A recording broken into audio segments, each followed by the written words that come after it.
Vatsinpana etni pasteur Ratovelo Roger. Iralahy zary voninahitra anao tolotra ianao ry Andriamanitra ray zanakady fanay masinao. Le Andriamanitra rainay amin'ny anarany Jesosy Kristy tomponay. Le Andriamanitra itokinay ary mbola nateranay ny hoavinay ray manontolo. Sotranao amin'ny fonay ray manontolo indray zay Jesosy. Raha mbola manana fahafahana manondrika ny lohanay eto anatrianao, mame voninahitra anao, mitsaoka anao, ary indrindra mametraka ny androm-piainanay eo am-pelatananao, satria efa fantatray fa izay eo an-tananao tokoa dia tsisy marobaka. Misaotra ny amin'ny fitantananao anay tamin'iny alina iny, nanomezanao anay toromaso mamy ary norovanao anay tamin'ny herin'ny aizina ali no fahafatesana, efa nifoazonao indray tao anatin'ny tanjaka, tao anaty gery, indrindra tao anatin'ny finoananao. Mankasitraka fen'ireo Jesosy, mankatela ary mbola falo mametraka no androm-piainanay eo am-pelatananao. Misotranao ny amin'ny fotoana minao anay tsirairay aby ahafahanay mandray ny hafatrao, ady matoky izay efa namango ny fanahin'ny tsirairay ianao, anokatra ny fohamam-panahiny ianao, andray ny anjara tandrifo ny tsirairay amin'izao hafatrao izao. Ka ianao le Andriamanitra mpamindra fo, no amela ny helokay tsirairay aby satria fantatray dia fantatray fa raha vao miratra ny masonay dia manao tsy mety izay ary mampitomany ianao tokoa. Ianao no andrandranay famonjena, ianao no andrandranay fanavotana. Diovy re zahay, ataovy madio eo anatrianao izay ary ataovy matsapa mihitsy fa olona voavela heloka ny andray ny hafatrao. Fa Satana kosa izay mitady hanapotika ny fahefanao Jesosy eo, tady handrava ny fifandraisana, poteo amin'ny anaranao, larivony ary azavela ananjara mihitsy amin'izao fotoana izao. Meteza mila heloka anay sy hamindra fo aminay ary ny tomponay sy mpanjakanay. Dia amin'ny anaranao feno angatana izany, saotra Jesosy eo. Alleluia. Amen. Dia mbola faly manona ny fahasoavana mampiadanana avy amin'Andriamanitra ray sy Jesosy Kristy ho antsika tsirairay avy ny mpanompon'Andriamanitra ankehitriny, ary mbola manonana hatrany ny fitahiany sy ala amintsika amin'izao fanarahana anazy izao. Ny boky ny Exodosy 2:1-5 no andeha angalantsika fampaherezana amin'izao maraina izao. Exodosy 2:1-5. Rehefa hita dio vakiko amin'ny anaran'i Jesosy. Kolazao amin'ny zanak'Israely hoe, izao no Jehova, ary hitondranareo hivoaka ho afaka amin'ny fanompona mafy ampanaoviny Egyptianina anareo aho, ka nafaka anareo amin'ny fanompona azy, ary sandry ahindrotra sy fitsarana lehibe no aminjeko anareo. Amen. Tantara diso fantatsika loatra ny fampijaliana nandalovan'ny zanak'Israely tao Egypta, ary tafapaka tany amin'Andriamanitra izany fijaliana sy fitarainana izany. Ary izany no nahatonga an'Andriamanitra ilaza hoe sandry ahindrotra sy fitsarana lehibe no aminjeko anareo. Niaritra ny fampahoriana sy fandevozana tokoa mantsy ireto zanak'Israely ireto tamin'izany fotoana izany. Ary efa mba nisy ihany ny fampidinihana teo Mosesy, Arona ary Farao ny amin'ny fanalefana ny asa terivozina, ny fampidinihana ny andefasana ireto zanak'Israely ireto hiala ao Egypta, saingy tsy nisy vokany izany, fa vao mainka aza nitondra fahatezerana teo amin'ny Farao sy ny mpiara-miasa aminy, ary dia vao mainka nampitombo ny Farao ny fampijaliana ny zanak'Israely sy ny asa fanompoana tsy maintsy tanterahany. Ary ditantsika amin'ny Exodosy 5, ny endriky ny didy jadona nataony manam-pahefana sy ny tsy fihainony mihitsy ny hevitry ny hafa sy ny fitarainana nataony Mosesy. Ny zava-doza aza dia nilazany Farao mihitsy hoe iza moa Jehova sy no ekeko teny, andefasako ny Israely, tsy fantatro izay Jehova ka tsy alefako ny Israely. Teo anatrehan'izany anefa dia tian'Andriamanitra porofona eo io mason'izao tontolo izao, fa manana ny fahefana faratampony izy. Tian'Andriamanitra porofona eo io mason'ny Farao sy ny zanak'Israely, fa izy irery ihany no manana ny teny farany. Ary rehefa ninitsy te hahalala an'Andriamanitra i Farao dia nitodika tany amin'ny zanak'Israely izy, ka te hampatsiahy azy ireo ny izy an'Andriamanitra. Dia hoy tokoa i Andriamanitra, lazao amin'ny zanak'Israely hoe izaho no Jehova. Ary tsy vitan'izany fotsiny anefa, fa aneo izany Mandriamanitra izany izy amin'ny alalan'ny asa-panafahana izay ho tanterahany, hitondra anareo hivoaka ho afaka ao. Ary dia antsika ny oriana kely fa no tanterahan Jehovah Andriamanitra izany teny izany, ka tamin'ny fomba mahagaga sy mahatalanjona no nanaovany an'izany. Ry hava-malao ny Tompo, tsy mijery fotsiny fijaliana na ny fampahorinana azy ny vahoaka ny Andriamanitra, eny na dia amin'izao vanim-potoana izao azy, fa amin'ny alalan'ny mpitarika dia ny mpanompo izay nofidiny no itenenany amin'ny vahoaka na amin'ny mpitondra ihany koa. Fa rehefa tsy mihaino ny mpaminany mpanompony kosa nefa ireo izay antefaniny izany dia voatery Andriamanitra miditra an-tsehatra mivatana.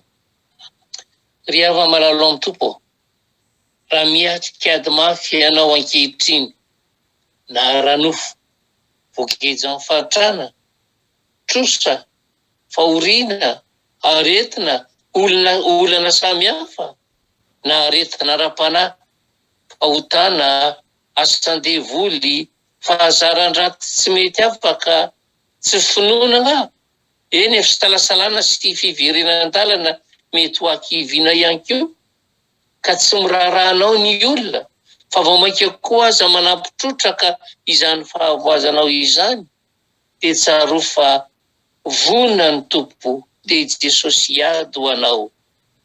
Raha ny zanaka tokoa mantsy no manafaka dia ho afaka tokoa isika. Amin'izao fotoan-tsarotra izao ary dia mila mametraka ny fanantenana amin'Andriamanitra tanteraka isika. Mila tena mino an'Andriamanitra isika. Ary eo ny antsoina antsika hoe vavaka no atao, na dia ao anatin'ny ady mafy aza. Ny mampalahelo dia maro amintsika kristiana no tsy mba vavaka intsony rehefa tojo ny mafy. Tsaro fa raha mitanondrika ianao amin'ny olana mahazo anao dia voafitany no hitanao. Raha mijery amin'ny akaviana ny akavanana ianao dia ny kilema na ny tsy firarahin'ny hafa no mibahana ao an-tsainao.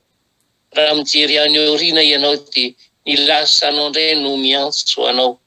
Fa raha mitraka kosa ianao dia mibanjina ny lanitra izay mitory ny voninahitran'Andriamanitra, ary dia minoa fa tsy ahita afa-tsy izy irery ihany ianao. Tsarovy ry havana, fa tsy ianao irery no mandalo aty sarotra, fa ny ady tsy maintsy misy ary tsy maintsy hatrehana. Fa ny tokony ho ady tsy adinoina dia mbola tsy miova Jesosy omaly sy anio ary mandrakizay. Ary dia matoky fa izy no hamoaka antsika amin'izao lalan-tsarotra hatrehantsika izao, ary dia miandry anao foana i Jesosy Tomponao. Ry havanao, mangitahita fahasambarana ve ianao? Manome anao izany Jesosy tahaka nataony tamin'ilay vehivavy Samaritana, dia le rano izay manafaka ny hetaheta ny fanahy rehetra. Mahatsiaro anao ny ara-panahy ve ianao? Manome anao ny mofinaina hatramin'i Jesosy. Mandeha ao anatin'ny maizina ve ianao ka tsy mahafantatra izay alehanao indro Jesosy, ilay fahazavana izao tontolo izao no manolo-tanana anao ka hita ny tananao. Mahatsiarosa loatra ve ianao ka tsy matohitra ny famelezan-devoly, ilay mpiandry tsara izay nanolotra ny ainy ho an'ny ondriny, dia miaro azy ireo ka tsy misy arobaka azy eo aminy, izy no hiaro anao. Mety ho sarotra angamba ny fahitanao ny lalana izay alianao, ka toa tsy tafavoaka ho aiza na ho aiza mihitsy, manome fatikina anao Jesosy, ka hitenenany aminao hoe izao nge ny lalana sy fahamarinana ary fiainany. Eny ry havana, mampatahotra anao ve ny fahafatesana ka mampanahinao izay ao aoriana? Mbola mametoky anao Jesosy hoe izao no fananganana ny maty sy ny fiainana, izay mino ahy na dia maty aza dia ho velona indray. Fa hoy ny voasoratra hoe tahaka ny tiavandray ihany no ny tiavako anareo. Ry hava malalo amin'ny Tompo, fantatra ho ary ve ilay afaka no sady te hamanao amin'izay voageja? I Jesosy, ilay zanak'Andriamanitra, hainy atao izany satria mahery izy, ary tiany atao izany satria tianao izy. Azakivy ary havana, na amin'inona na amin'inona, fa aoka tokony tompo ianao ka ho hitanao fa sandry ahindritra sy fitsarana lehibe no amonjeny atsika eto anivony izao tontolo izao, ary tsy ho ela izany fa matoki an'ilay Jesosy mpanafaka antsika isika. Amen. Ivavaka Tompo. Manosika ny lohanay ampanetreteny izay Jesosy satria mazana tokoa izay eto anivony izao tontolo izao izay andalovanay lalatsarotra, dia mitady famonjena, mitady fanafana amin'ny zavatra hita maso sy mora raisina, nefa zavatra tena mandalo ihany izany, fa tsy mitoetra mandrakizay. Ankehitriny ianao dia nanamarina anay fa ianao ilay mpanafa, ianao ilay mpanavao, ianao ilay tsy te hanary anay, ary tena mino izay fa tena mitomany andro aman'alina ianao rehefa rabirabiany devoly izay ka ampijaliana. Misaotra betsaka anao Jesosy ny amin'ny afatra androany indray, nazonay mandray anjara feno amin'ny safidianana ny lalana atoky anao ilay Jesosy mpanafaka, anaraka ny lalanao, ilay fanahy masina, ilay lalana ny fahamarinana ary fiainana, ary indrindra ametraka ny hoavim-piainanay eo ampelantananao, satria fantatra inge fa tsy misy marobaka, kanefa dia miny ihany izay mametraka ny andro ilay eo anatrehan'izao tontolo izao. Misaotra betsaka Jesosy aho, misaotra anao ny fonay iray manontolo satria tsy reraky ianao manavao anay, tsy reraky ianao mametombon'andro ho anay, mba hiverena anay hanavao zanay indray ny fanoloran-tenanay eo anatrehanao. Eny hiverenanay amin'ilay fitiavana voalohany mba ho anisany tsy ho very izay rehefa tonga eny amin'ny rahony ianao. Izay ny tena tanjonao Jesosy, tsy manana fahefana nefa n'izay, fa manana safidy kosa raha indray ianao ho tomponay sy mpanjakanay.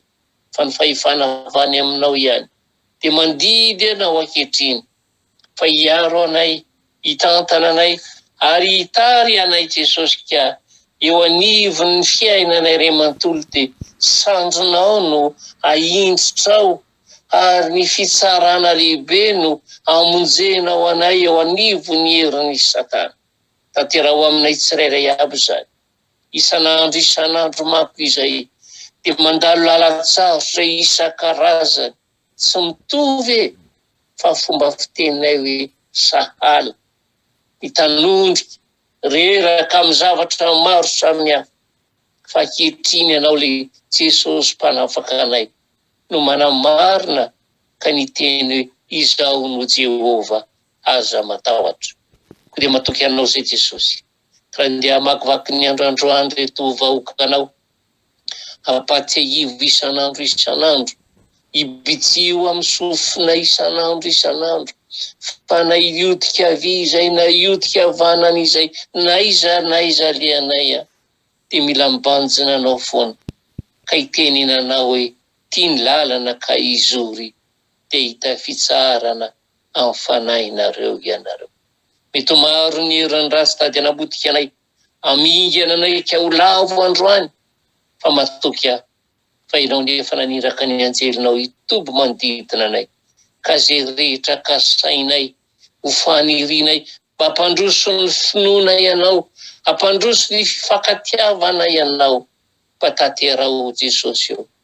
Ary dia mingavika io re aza velanao resy anady izay amin'izao ady atrehanay ho amin'ny fiainanay sy ny ankonanay izao. Fa ataovy mpandresy izay satria manana anao mpandresy. Ameo fifaliana hatrany izay, ameo fifankatiavana hatrany izay, ameo fandeferana hatrany izay amin'izay zavatra miseho amin'ny fiainanay.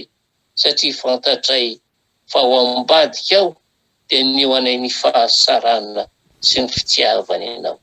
Sotra betsaka Jesosy io, sotra fanay masinao. Tonohony amin'reto mpanomponao izay namingila tsofina ny ainy fatrao androany arany teninao hoe zaho ombanao mandrakariva ambara-pahatonga amin'ny fataperany izao tontolo izao. Mirika tany mandehana fa olom-baovao ianao ankehitriny, tsy andahona fo ianao. Dia totranao ndera sy ny anjara voninahitra Jesosy, fa ny fahasoavana sy ny fahatsarana re ameo anay izay rehetra niarika ny fotoana androany mba ho voninahitry ny anaranao. Misaotra betsaka Jesosy io. Aleloia.